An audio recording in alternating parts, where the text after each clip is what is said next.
Hello everyone, welcome to this channel. I am C S Ritu. Hindustan zinc Limited ने आज अपने financial results present किए हैं फोर्थ क्वार्टर के एंड ईयर एंडेड मार्च 31, 2023 के। कैसी परफॉर्मेंस रही है कंपनी की फोर्थ क्वार्टर में एंड ईयर एंडेड मार्च 2023 में, ये जानेंगे हम इस वीडियो में। इसके अलावा मैनेजमेंट की क्या कमेंट्री आई है फ्यूचर डिविडेंड के ऊपर, फ्यूचर ग्रोथ के ऊपर एंड फ्यूचर आउटलुक क्या है कंपनी का, ये भी हम इस वीडियो में जानेंगे। सो वीडियो को एंड तक जरूर देखिएगा। हिंदुस्तान जिंक लिमिटेड ने मार्च क्वार्टर में revenue from operation and other operating income report करी है 8509 करोड़ की एंड लास्ट ईयर कंपनी की ये इनकम थी 8797 करोड़। सो लास्ट ईयर से कंपनी का रेवेन्यू, प्योर रेवेन्यू डिक्लाइन हुआ है। लास्ट ईयर से परसेंटेज टर्म्स में अगर हम देखें तो 3% का डिक्लाइन कंपनी ने अपने रेवेन्यू में रिपोर्ट किया है। लेकिन अगर लास्ट क्वार्टर से देखें तो रेवेन्यू यहाँ पर इंक्रीज हुआ है। टोटल एक्सपेंसेस आए हैं 5358 करोड़। एक्सपेंसेस लास्ट ईयर से भी इंक्रीज हुए हैं एंड लास्ट क्वार्टर से भी इंक्रीज हुए हैं। After all taxes net profit Hindustan zinc Limited ने रिपोर्ट किया है 2583 करोड़, जो कि लास्ट क्वार्टर से तो इंक्रीज हुआ है बट लास्ट ईयर से प्रॉफिट में डिक्लाइन है। अराउंड 12% का डिक्लाइन कंपनी ने अपने प्रॉफिट में लास्ट ईयर से रिपोर्ट किया है। फुल ईयर के लिए कंपनी ने प्रॉफिट रिपोर्ट किया है 10,511 करोड़, जो कि लास्ट ईयर से इंक्रीज हुआ है। एंड अर्निंग पर शेयर आया है मार्च क्वार्टर में 6.11 रुपीज, जो कि लास्ट ईयर से भी डिक्लाइन हुआ है एंड लास्ट क्वार्टर से भी डिक्लाइन हुआ है। फुल ईयर के लिए ईपीएस आया है 24.88 रुपीज, जो कि इंप्रूव हुआ है लास्ट ईयर से। इस परफॉर्मेंस को अगर हम एनालिस्ट के एस्टिमेट से कंपेयर करें, एनालिस्ट का एस्टिमेट था कि कंपनी नेट प्रॉफिट रिपोर्ट कर सकती है 2350 crore. Net profit last year से 20% डिक्लाइन होगा, ये एनालिस्ट का एस्टिमेट था।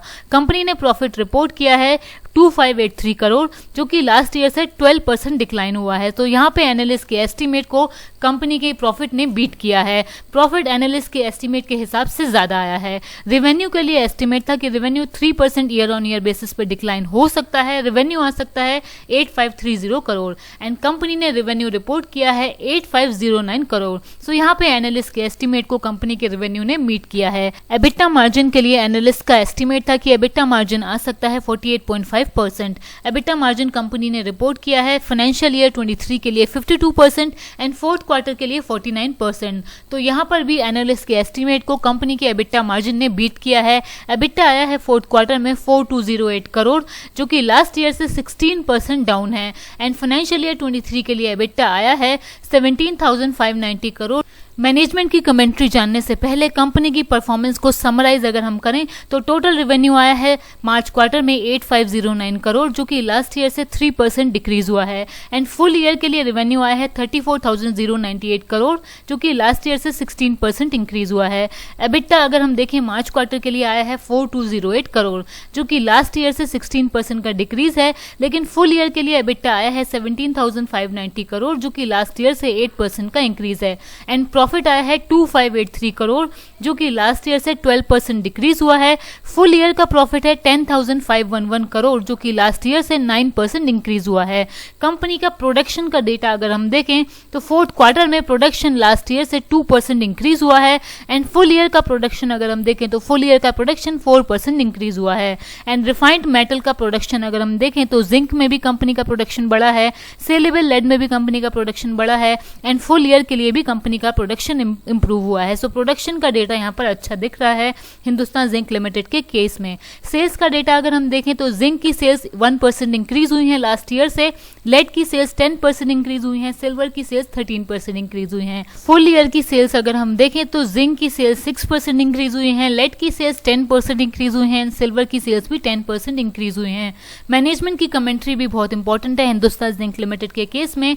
मैनेजमेंट की कमेंट्री अगर हम देखें, लिक्विडिटी एंड इन्वेस्टमेंट पे कंपनी ने बताया है कि कंपनी की gross investment and cash equivalent March 31, 2023 पे रह गए हैं 10,061 करोड़ के, जो कि लास्ट ईयर थे 20,789 करोड़। सो यहाँ पर gross investment and cash equivalent reduce हुए हैं।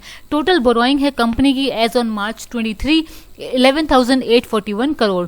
डिविडेंड पे मैनेजमेंट ने ये बताया है कि टोटल सम इस ईयर में डिविडेंड कंपनी ने पे किया है 31,901 करोड़ का। लास्ट फाइनेंशियल ईयर में तो कंपनी ने अच्छे डिविडेंड पे किए हैं। फ्यूचर में डिविडेंड कैसे रह सकते हैं इस पर मैनेजमेंट ने कोई कमेंट्री नहीं दी है। फाइनेंशियल ईयर 24 के आउटलुक के बारे में मैनेजमेंट ने ये बताया है कि बोथ माइंड मेटल और रिफाइंड मेटल का प्रोडक्शन लास्ट ईयर से हायर कंपनी रिपोर्ट करेगी। माइंड मेटल का प्रोडक्शन आ सकता है 1075 से 110 केटी के बीच में एंड रिफाइंड मेटल का प्रोडक्शन आ सकता है 1050 से 1075 केटी के बीच में।